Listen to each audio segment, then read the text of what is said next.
$100,000 plus, precision, German-engineered Audi, dead last. $20,000 Nissan, number 2. Why? That's the secret to JD Power. Hi, I'm Mark. I spent 30 years in the automotive industry, including 20 inside a major automaker, and I'm going to explain what the JD Power Initial Quality Study is and what it means for you when buying a new car. You've undoubtedly seen it in advertising. Did you know the automakers pay JD Power large sums of money to run those ads? And you know that it pertains to quality, and a low score is better. But there are a lot of misconceptions. The survey has nothing to do with long-term reliability, and the problems don't necessarily refer to defects or broken parts. And here's a little insider secret. Car companies really do make changes to improve their JD Power score, and it may be the only way to get back the lighted vanity mirror on your sun visor. Here's what JD Power really does. They're a market research company that sends out surveys to thousands of new car buyers with hundreds of questions on everything from touchscreens to transmissions. They tabulate the results, then sell that data to the car companies. It's designed to provide manufacturers with information to help identify problems and drive product improvements. Here are the 2025 scores, ranging from a high of 166 for Lexus to a low of 269 for Audi. But these numbers are per 100 cars. If we put it in the perspective of one car, because nobody buys 100 at a time, most of the manufacturers have on average 2 problems, with the worst 2 having on average 3. You can decide for yourself how important that is to you. Now we'll look at some misconceptions and little known facts. The IQS has no relation to long-term dependability. It only covers the first 90 days of ownership. It counts problems with no details. Not necessarily defects, could be dislikes or even frustration with features. It doesn't take severity into account. I don't like the color of the instrument panel counts exactly the same as the engine blew up, leaving the dealership. Manufacturers have to pay JD Power to use the results in ads. There are multiple JD Power studies. The IQS, Initial Quality Study, which covers the first 90 days and generally addresses design and satisfaction issues.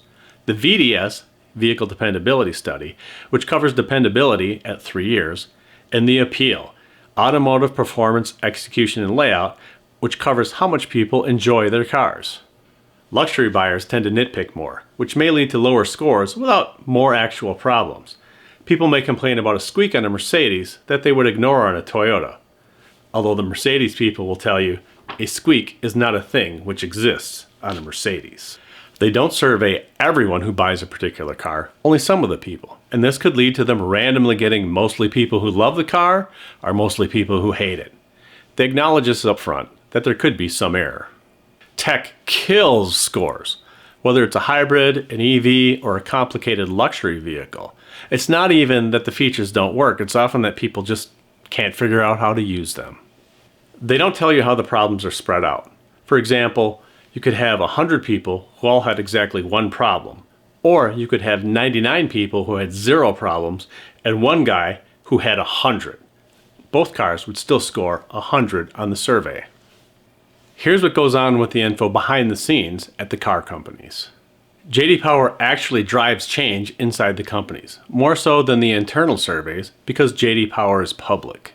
It is the only broad coverage independent survey driving automakers to improve their cars. And the fact that JD Power reports problems forces the automakers to address everything that irritates their customers if they want to have a good score.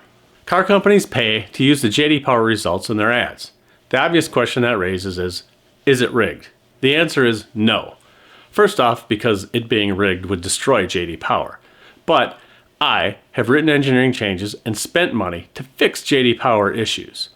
Now, if you just paid for the results, that would be a marketing expense. And I can guarantee you the engineering department would never spend its budget or its bonuses on marketing expenses.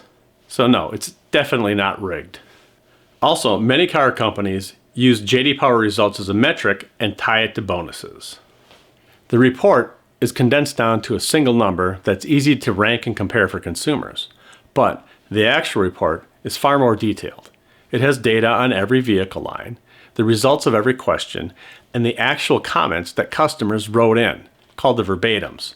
This really helps on zeroing in on a problem. Here's an example.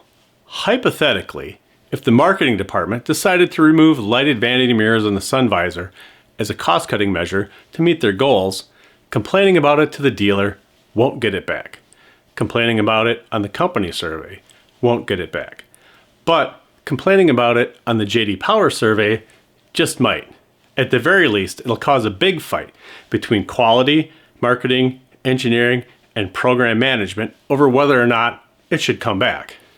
Unfortunately, in this case, the vanity mirror lost.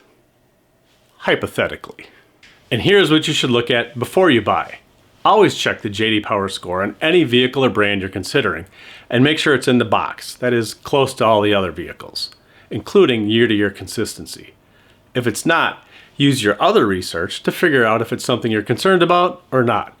Quality and reliability problems versus poorly implemented features versus personal taste. For example, oftentimes people will buy a performance model and then complain about a rough ride, loud exhaust, and poor fuel economy.